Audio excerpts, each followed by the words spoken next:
Hey guys, Elodie here. Welcome back to another video in the cookie cutter build series. This time, instead of me just giving you a build order that you can copy without really understanding what you're doing, we are going to be exploring the fundamentals. This is for two main reasons. The first is that the ranked map pool is quite diverse and you'll need to approach each of them in different ways. Even the two naval maps play very differently from each other, and there isn't going to be just this one magical build order that you can use across all of them. The second reason is that it would be just too much effort for me to give you specific build orders for each map every time the metagame changes. So instead I'm going to try and give you the tools to make your own build orders and strategies, and hopefully by the end of this 3-part tutorial you'll be able to do just that. Listen, don't worry. This time you're gonna win. I'm sure that he won't be a match for you. Yeah, you're right. My technique's good, huh? Isn't it? Sure, and it's your own creation. So then, nobody can know it. We're going to start with arguably one of the most important parts, and that is how we control the game via the user interface. It's really essential to build good habits and good techniques in order to use our time efficiently. Now, I'm not talking about micro, we will be covering that in part 3 of this tutorial. For now, I want to concentrate more generally on how we translate the thoughts in our heads into actions on screen with our mouse and keyboard.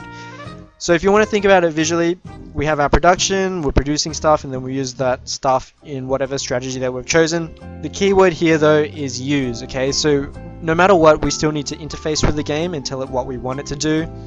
So there is going to be this control gap or control lag between the time at which we think of the action that we need to perform in our head and the time at which we are actually able to successfully perform the action in game.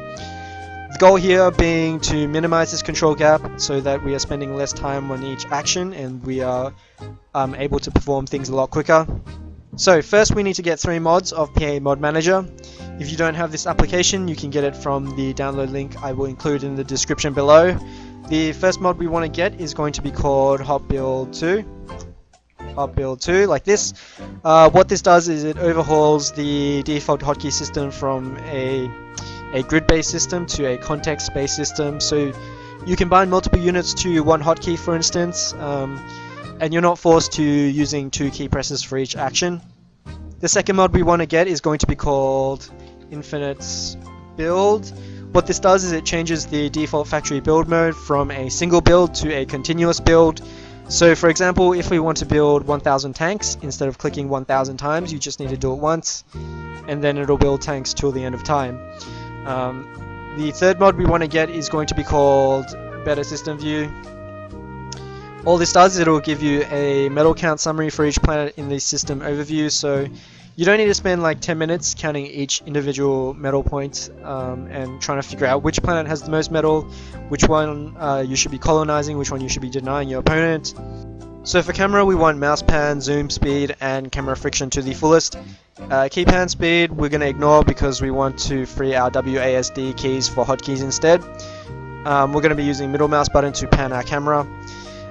With pole lock, if you're new you might want to start with it on, but since it restricts what you can do with your camera, I'd recommend turning it off so that you're spending your practice time more efficiently. You don't want to get used to it being on and then having to switch to it being off once you become more proficient with the camera. With Hot Build, how it works is, say we want to bind something to the queue, we can drag it over like this. If we want to bind energy plants as well, we can also do that.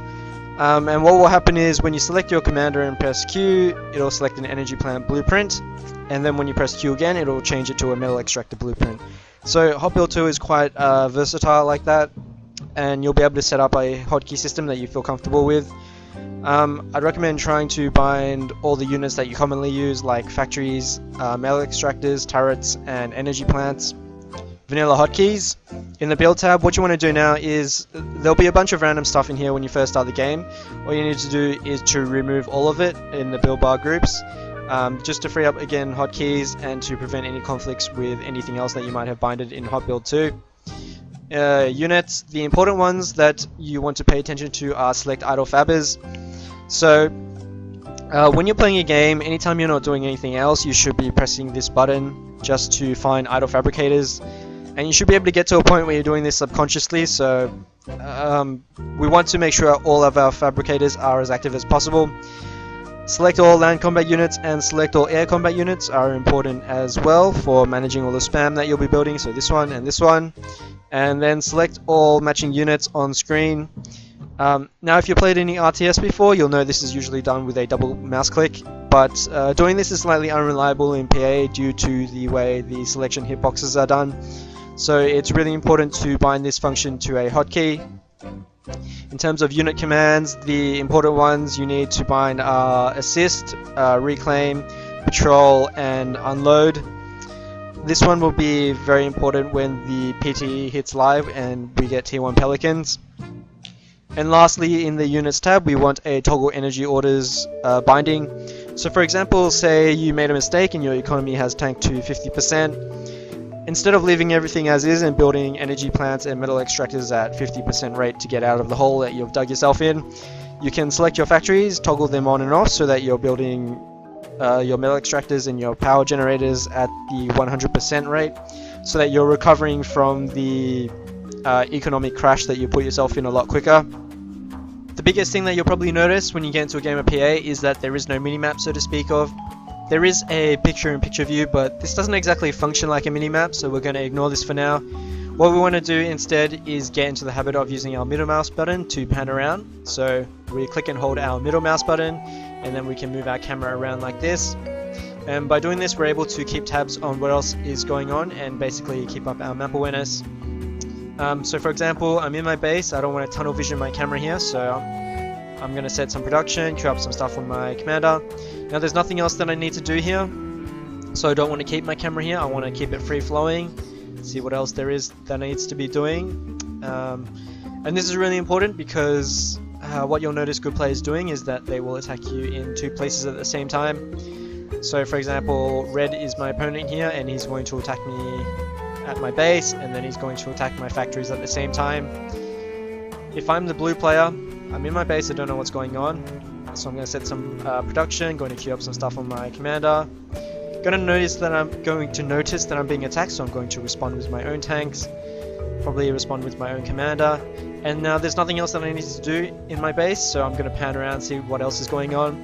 Going to notice that I'm being attacked here, going to move my tanks to respond, come back, Uber cannon, and then I can go back, respond to these, come back.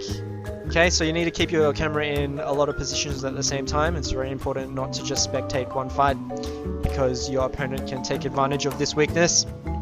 The other thing I want to show you is how to use your group hotkeys to control your camera. So a common mistake that I see people usually doing is they want to attack with these group of tanks, so they're just going to set a waypoint, then they're going to pan all the way back, select some tanks in their base, pan all the way back, set a waypoint, pan all the way back, build some stuff on their factories, and then build some stuff with a commander, and then pan all the way back. And then as you can notice, it's already too late because the tanks are in range of the infernos. So we're going to basically miss fights like that very often if we do techniques like this. What we want to do instead is to bind our factories to control group number 4. So that's control 4, and then our commander to control group number 1. Then with our attacking tanks, we are going to bind them to control group number, for example, control group number 2. And now what happens is, say we are attacking, so we're going to attack. Very quickly we can double click number 4 to go back to our factories and make sure everything's alright, so double click number 4. Now we are going to press our select all matching units hotkey, like that, rebind the factories to group number 4, press our hotkey to build tanks. Then we are going to go back to the action and reselect group number 2, like that, double click 2, select our factories, set a waypoint, select group number 2, continue attacking, and then we can also go back to our commander, so double click number 1, set some factories, and then very quickly go back to the action, double click number 2. Now we can expand on this, for example, if we are attacking on 2 fronts, so we can bind this group to number 2, bind this to number 3. Now we attack with number 2, attack with number 3, number 2, number 3, number 2, go back to factories, check everything's alright, set some waypoints, number 2, set a waypoint, number 3, number 2, now we can micro this, go back to our commander, set some factories, number 2, like this, and basically we are everywhere at once. To very quickly explain why we're setting waypoints from our factories, we basically don't want our tanks to pile up outside our base like this, because they aren't defending anything or attacking anything. They're just sitting there being useless, right? So we want to rally them to a relatively safe spot outside of our base so that they are automatically moving to a place where they can be useful. Now the select all land and select all air units is pretty self-explanatory, so if we have our camera here, instead of panning around and selecting all the units like this, pan around, select, select, select, and then moving a waypoint to wherever we wanted it to go, what we can do instead is select all land units, set a waypoint, alright? And the same thing with air, select all air units, set a waypoint. Say we notice that the enemy instead is going to attack here with his air, we can do that again, so select all air units, set a waypoint. So it's just a lot easier to control everything across the planet when you're spamming a lot of units. With select all idle feathers, we are pressing it when we're panning around, trying to find something to do, so we're panning around, pressing F, gonna find some idle feathers, gonna scroll around again, press F, gonna find some more, scroll around, press F, it's gonna jump straight to another group of idle fabricators. Now with the picture-in-picture view, there is a use for this, and what we can do is we click the system overview button up here. It'll bring us to an overview of the solar system, and then we can zoom in on whatever portion that we want to keep watch on. So for example, here there are 2 planets, so we only want to pay attention to this area. Then we can go to our picture-in-picture, press swap camera, and then voila, we have a mini-map of the solar system. This is useful because, for example, the enemy is going to try and invade us. Like that. Straight away we can see on our orbital radar that he's got an orbital fabric coming along with Avengers, so we can see the icons, and then that'll give us early warning to prepare for an invasion. Knowledge is power. Seize him. Power is power. I want you to think about that for a minute. Is knowledge power, or is power power? You can pause the video and I will give you the correct answer in a bit. Okay, so the correct answer is that neither of them are power by themselves. You can have a lot of knowledge about what units to build, where to send them, and how to use them, but if you don't have enough units or none at all, then that knowledge is kind of useless. Likewise, you can have a lot of power, but if you don't know what units you need to build, or where to send them, how to use them, then that power is also kind of useless. So we need both knowledge and power together. That's why we're going to split this section into 2 parts. So the first is going to talk about power, so how do we maximize our economy and production, and then we'll get into the knowledge part, which is how do we analyze the map and figure out how to direct that production and build power in an intelligent manner. So we're going to start with economy. This is one of my favorite subjects because it's about who can spend the most amount of metal, and when you have 2 players that generally know what they're doing, it's the player that spends the most amount of metal that usually wins. Can be kind of daunting at first to try and figure out how many fabricators you need to build, how many factories, and how many power generators. But I want you to throw away all of that for now and instead try and understand it from a more fundamental framework perspective. Once you understand this, everything else should start to come naturally, and not only will you be able to make your own build orders for the early game, but more importantly, you'll know how to make prioritization decisions in the mid and the late game when it comes to your resources. So the starting point is going to be metals spent. Say we have a player who spends 100 metal per second versus a player who spends only 50 metal per second. Obviously we want to be the 100 guy because he has a 50 metal advantage that he's investing into extra factories, extra units, and extra power generators. And I know this is something that sounds quite obvious, but it's actually really easy to lose focus on this goal when you're tunnel visioning too much on controlling units in battle. So to understand metal spending, we need to also understand the secondary resource of energy. And it's best to think about energy as an energy pipeline. So it's through this pipeline that we push our raw metal income and turn it into actual spent metal. So metal income by itself is kind of useless unless we're able to spend it through our energy pipeline. How much metal we can push through our pipeline is going to be determined by the efficiency of the unit doing the pushing. So for example, if we were using our commander to build a factory, we would be able to push through 30 metal, and we would only use 1.5k energy, which is half of our 3k pipeline. If we were to use a T1 fabricator instead, we would see that it pushes through 10 metal and it uses 1000 energy, so straight away we see that it is half as efficient as the commander. So if we were to get 3 of these to match the commander's build power, we would see when it's pushing through 30 metal, it's actually using 3000 energy as opposed to the commander using only 1.5k energy. Now, the factory is the most efficient out of these 3 units, so it will build at, or it will push through 15 metal for 675 energy, which is only slightly more efficient than the commander. When we put this all together, we come up with an energy efficiency hierarchy, which is basically that the T2 units are the most efficient, so T2 fabricators and T2 factories, followed by the T1 factory, then the commander, and then lastly by the T1 fabricators. Okay, so the T1 fabricators use the most amount of energy per metal spent, and the T2 stuff uses the least amount of energy per metal spent. This is really important to understand because it tells us how to spend our metal if we want to spend the most. So to illustrate, let's build a factory that takes a long amount of time to complete, so a T2 factory. If we were to use only T1 fabricators, we can see straight away when our energy caps out that our capacity, so this is telling us the capacity of our energy pipeline is 30 metal, right? So it doesn't matter how many more fabricators we put on, it's always going to stay at 30 spending. If we were to use our commander instead, we would be able to reach that 30, and then we have a 1.5k energy surplus. So what happens now is we can get another fabricator, stick it on, and now it increases to 40. And since we have 500 energy surplus, we can stick on another fabricator.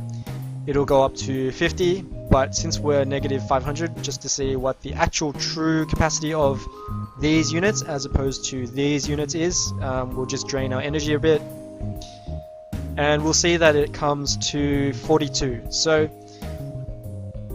these units are able to spend 42 metal per second versus these units, which were only able to spend 30. So straight away we can see that we would want to prioritize the more energy efficient units. And just for interest, when we use T1 factories only, our metal spending capacity for a 3k energy pipeline increases from 42 using these units all the way up to 62.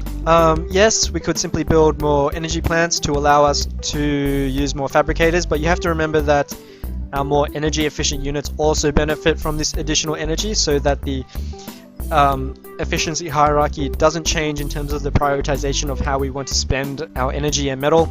So to summarize, we basically come to the following rules from our understanding of the energy pipeline idea. We basically want to prioritize metal over everything else when our net metal change is less than 0. So for example here, this is telling us that our actual metal spending capacity is greater than our metal income, so there's no point actually increasing our capacity to spend metal when what we need is actually more metal to spend. So we have 36 spare capacity right here. Up until the point that this becomes 0, so we're going to expand metal until this becomes 0. At that point we want to expand our capacity so that we can spend more than this amount. Okay, or we might want to build more factories so that we are able to push through more metal if our energy is actually positive. And secondly, from our understanding of the energy efficiency hierarchy, where factories are the most efficient, followed by the commander, which is the second most efficient, what we want to do is to build factories with our commander non-stop as much as possible. We want to limit the amount of energy plants that we build with our commander to the bare minimum in order to support the fabricators that are getting metal that will support our factories. Okay, a simple example that follows these rules quite closely is the 3 fabricator vehicles build. It goes something like this. So we build 1 vehicle factory, 1 metal extractor, 1 vehicle factory, and then we build 3 power generators, and then from here with our commander we are building factories non-stop. Okay, from our first factory we build 1, 2, 3 vehicle fabricators, and then tanks or whatever you wanted to build from your vehicle factory. The first fabricator is going to go and get metal. Second fabricator is going to also get metal with the first fabricator, and the third fabricator is going to get energy with the commander. So we're going to get the 3 PGens with these 2, and then afterwards the vehicle fabricator is going to get energy by itself. Commander is going to build factories non-stop. Map analysis is something you eventually get a feel for, and you can perfect it by trying different things, so don't be afraid to experiment. However, I think it's helpful to ask some of the following questions when you're trying to figure out what to build and how to play a map. The first and most important question to ask is, where is the metal and how can I get to it? So for example, there's no point building very early orbital if there's no metal on the other planets, or there's no point building a lot of navy when there's no metal on the water and it's all on the land. The second question you need to ask is how much metal is there? So will I need to expand over large distances in order to get all the metal that I need? The more spread out the metal is, the more you'll want fast moving units like docks or air units. And finally, the last question is how easy is it to attack or defend the metal points? So are they clustered together in clumps? Are they spread out?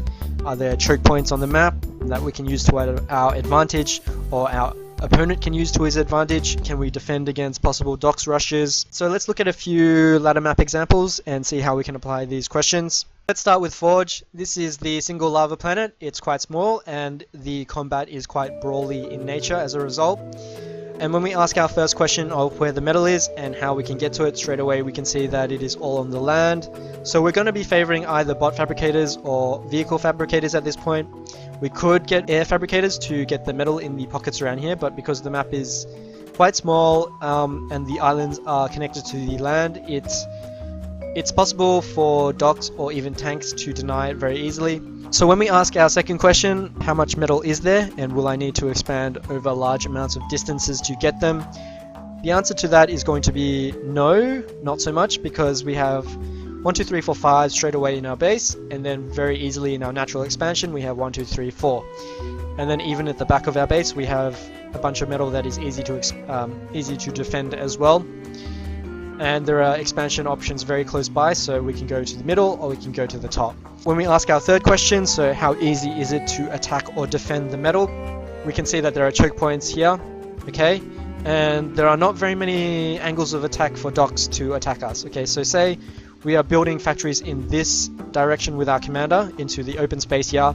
That means that the only place for docks to attack us is up here in our full metal expansion up here. So it's very easy to just route all of your tanks here and defend one single point against any kind of potential docks rush, or likewise any kind of potential bomber rush. We will have probably 1 or 2 spinners here. The docks won't ever come around here because your commander will be here to push them away at the same time as you're building factories. And when we look at the clustering of the metal, we see that it is actually very clustered. So for example, in the middle we can put a bunch of tanks here and they will be able to cover a lot of metal right here, or we can just put like 1 turret and that will cover this metal as well. Up here it's quite clustered as well, and down here and in the pockets as well. Basically there are a lot of choke points which make it very hard for an attacker to breach a position. So you can put walls here and then walls here, and it would be very, very hard for an attacker to get through. So overall we are thinking of a very heavy tank composition. We don't want to go docks at the start necessarily because there won't be much to actually harass. We might however want to go boom bots, because remember the commander will be expanding down this way, or at least our opponent, we can make an educated guess that he will be doing this, and he will route his tanks up to the top here. So there might be an opening to boom bot rush him at this position right here in the early game. Let's talk about sticks. This is the multi-planet system in the ranked map pool. It has 1 lava planet and 1 metal planet. Let's ask our first question, which is where is the metal and how can I get to it? So the metal planet has 32 metal spots and it's mostly on land, which is going to again lead us to either bot fabricators or vehicle fabricators. The metal planet has 87 metal spots, so that's almost 3 times as much as the lava planet. So you might be leaning towards an orbital rush to get to the metal planet, because quite obviously if you can take the metal planet and hold it, you're going to have an overwhelming metal advantage over the lava planet, and then your win will be guaranteed from that point on. Now back on the lava planet, let's ask the second question. Do I need to expand over large amounts of distances to get all the metal that I need? And generally no you don't. So tank might be a decent choice for here. You might not need to go docks very early, because if you think about the metal distribution, you have 30% on this side, you have 30% contested in the middle, and then 30% on this side. So 10, 10, and 10. When we look at the metal planet and ask, do we need to expand over large amounts of distances? The answer is generally yes, because of how far away the metal clusters are from each other, even though there's a lot of metal in each cluster. So we might want to be looking at using bombers because they're very fast, or even docks. So we ask our third question, is it easier to defend or attack this metal planet? That's going to change with any kind of changes to orbital balance, but right now the answer tends to be it's easier to defend than to attack. So we might want to focus more on an orbital rush kind of strategy and secure all of the metal here before our opponent can. Now let's talk about Mezzo. This is one of my favorite maps because the composition that you'll need is going to be quite complicated. You're going to need to scout what your opponent is doing as well and react accordingly. So let's ask the first question, where is the metal and how can we get to it? Quite obviously we can see straight away that most of the metal is on the land instead of the naval, so we might want to start with a land fabricator and easily get all of this metal. So this cluster here in our base, this cluster here, and then this cluster here. The navy part has not much metal, so we might not want to concentrate on that at first. We will probably get a late navy. And then when we look at the air metals, there's really quite a lot. So the air metal will ring around the lagoon, down here, and then up here again to the opponent's base. And then there's a huge amount of air metal around the back of the planet as well. So straight away we can see that air is going to be very important on this map, not only to deny your opponent from getting air metal, but also to protect your own air metal if you choose to do that. So let's ask the second question. How spread out is the metal? Do I need to expand a long amount of way to get all the metal that I need? Generally, yes and no. In terms of the land, yeah, you do need to expand a little bit, but in the end, these clusters are quite easy to defend, like with one turret here, or one turret here, and one turret here, and then some walls. In terms of the air metal, yeah, you do need to expand quite a far away, so you will probably need to focus on air if you want to do that. In terms of the navy, we don't really want to colonize these metal points straight away because they are quite spread out and there's not a lot of it. So the payoff isn't going to be that good compared to air or land. Now let's ask our third question, how easy or hard is it to attack and defend? This one is also a mixed bag because if you look at the land, it's quite easy to defend. So you have a defensive cluster here all the way up to the defensive line up here. The goal being to push from this bottom line to your opponent's bottom line so that you can take all of this juicy metal down here. This is the part where the navy comes into play because if you think about navy, it has quite a long amount of range and it can shoot from sea onto the land and it outranges tanks and so forth. So if your opponent is able to get his ships here and your base is here, then that's a really big worry for you. So that's the point at which naval comes in, even though it's not so much for the metal control, but it is to defend against base attacks. So taking all of this into consideration, my opinion would be that you would want to expand very early with your land units and make sure that you have a defensive line here to prevent your opponent from getting this juicy amount of metal here. You'll want to go heavy air to prevent and control all of the air metal, and then you would want to go with a late navy. Obviously you will want to scout to make sure that your opponent isn't doing something cheesy. So for example, if he's going to go with an early naval, you want to shut that down, take all of the air metal, and then take all of the land metal as well. And just defend. Just defend your naval lane and get all the metal elsewhere, and then you'll be able to out macro him later on. The last example I'll do is going to be Duat, or Duat, or Duat? I don't know. If someone knows how to pronounce it, just feel free to correct me. So we're going to ask our first question, where is the metal and how can we protect it? So we'll see that in our base we have 10 metal spots, and then around the middle of the map we have 3 zones. So we have the one zone here with the 2 X's. We have one zone here, which is kind of empty, and then we have one zone here which has the raised platform. Okay, each of these zones has about 10 to 20 metals, so they have more metal than in our base. We'll be wanting to push at least one of these zones. So the second question, do I need to expand very far to get all the metal that I need? Basically, will I be exposing my metal in order to get or secure other metal spots? And the answer to that I would suggest would be yes. We might want to look at a dock start to zone out each of our 3 entrances, make sure that we can get these 1, 2, 3, 4, 5 metal spots without being harassed too much. And then once we've saturated everything, we want to time it so that we have tanks to push and defend one of these zones. So let's ask our third question, is it going to be easy or hard to defend the metal spots that you have taken? It's going to depend on which zone you want to take. This raised platform zone is going to be the easiest to defend, followed by the X's because you have this very large concentration here, and then you have only the 2 entrances here. So you could put like a turret here just in this position, and then you would cover this entire section here. If you were to take this back section, it's very hard to defend this actually, unless you put a turret at their entrance and then zone everything out. So yeah, I would recommend getting maybe perhaps 2 bot factories and then trying to maintain air control so that you can patrol around the middle of the map, make sure there's no air ninja fabbers and then prevent your forces from being bombarded as well. And also to get scouting information so that you can know where your opponent is going to move his troops. So I want to know if he's going to flank me here so that I don't move all the way down the middle of this zone so that I can respond instead here. You really want that information, and radar is going to be critical. When it comes to scouting, there are a number of things that you need to pay close attention to. The first is the ninja air fabber. So this little guy can get out a lot of metal if you're not paying attention to it or scouting the map. So what you want to do is to get a fighter and just periodically scout every single metal point on the planet just to make sure that nothing sneaky is going on. The other one you want to pay close attention to is the orbital factory. So if you see this and he's going for orbital fabricators, then you know that he might be rushing for an orbital laser. So you want to be ready to counter that. The other thing you want to do is periodically scout how many air factories he has. So here I've scouted that he's got 3. So what I want to do is build just one more than him so that I can get the air domination. The last important thing you need to scout for is whether he's gone for docks or tank. So if you see docks very early on in the game, then that means you need to play a little bit more defensively because it's possible that he's docks rushing you. If you don't see any docks, then that means you can play a little bit more aggressively because it's more likely that he's just gone tank and he won't have the mobility to really attack you.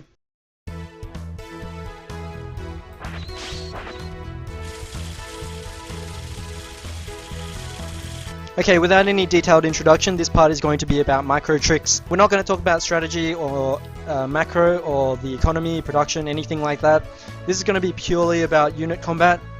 The first trick I want to show you is with bombers. So, for example, say there's an enemy spinner here. If we were to attack from this angle right down here, it would overshoot and get killed by this spinner. So what we're going to do is pick a favorable angle coming down the side.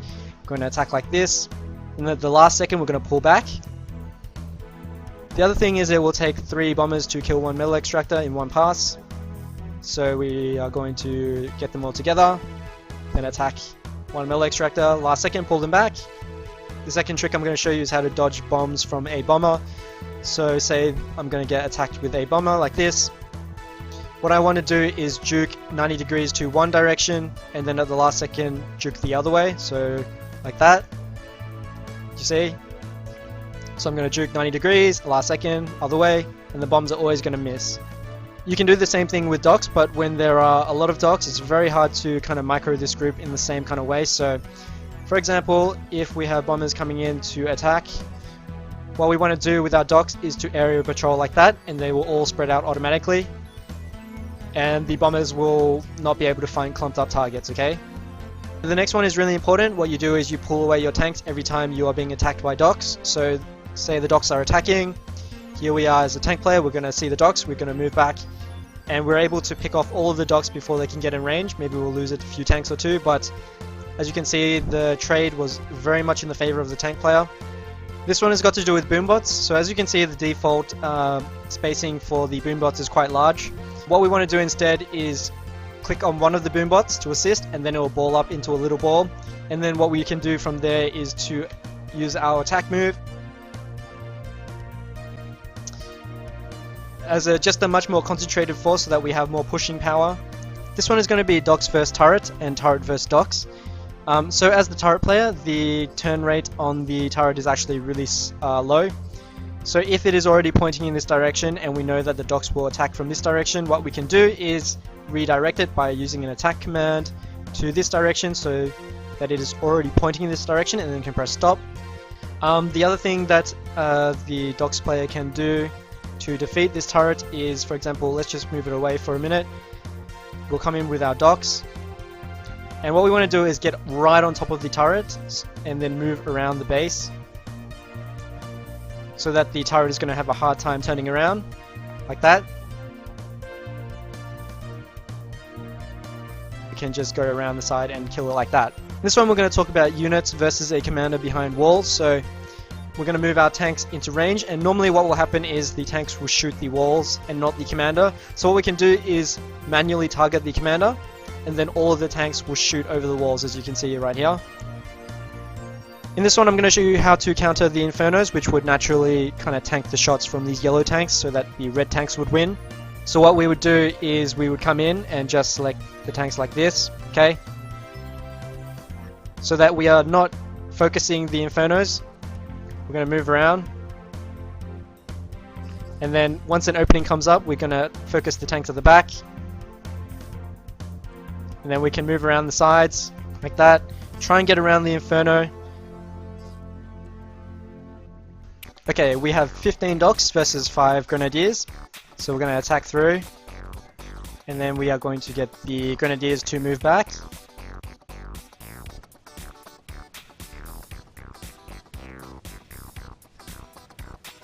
Docks versus docks. What you can do with docks is you can move left and right like this, and then it will dodge shots. So we're going to try this on the red docks.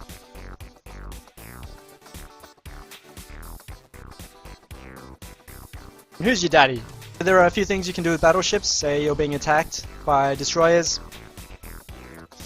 One thing we can do is to just run away like this. The problem with this though is that only the back turrets will fire. So what you can do instead is every time the turrets are about to fire, you turn sideways like this. And then turn around. Then turn sideways. Then turn around again. Then you time it again so that when the guns are reloaded, you turn around.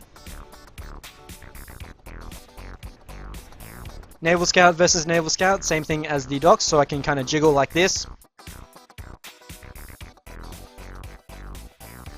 I'm gonna jiggle, jiggle, jiggle, jiggle, jiggle, jiggle.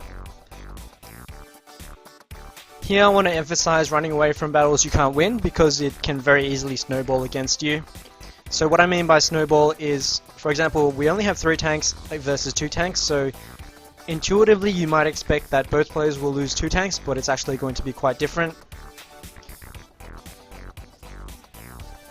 So the blue player doesn't lose any tanks at all, and the red player loses 2, so that is a snowball.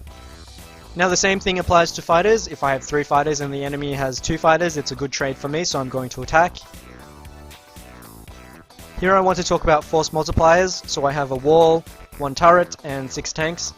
And this can hold off 25 tanks, right? So pretend blue also had 25 tanks. What it means is he could send 20 tanks in another direction while only holding this with a very few amount of tanks.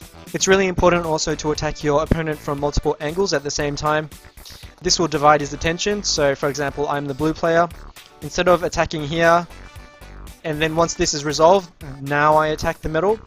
What I'm going to do is I'm going to attack here, and at the same time take his metal. So just to very quickly summarize what we've covered, we set up our user interface to make sure that we were playing efficiently using hotkeys. We analyzed the map to make sure we had a rough game plan going in, so what units to build, where to send units, where to defend, where to attack. And then we practiced spending the most amount of metal using our energy efficiency hierarchy. We went through some micro tricks, and then we talked a bit about scouting. So I want you to consciously take the time to think about what your opponent is doing, and then think about also what you can do to counter what he's doing. If you are losing games, don't become discouraged, because it only means you have an opportunity to get better. And you know, as they always say, practice makes perfect. If you have any questions or queries, feel free to leave them in the comments below and I'll get to them. So yeah, good luck guys! Now end this! Sorry to disappoint you, Yugi. Huh? You triggered my trap card! Power balance! Over 9,000!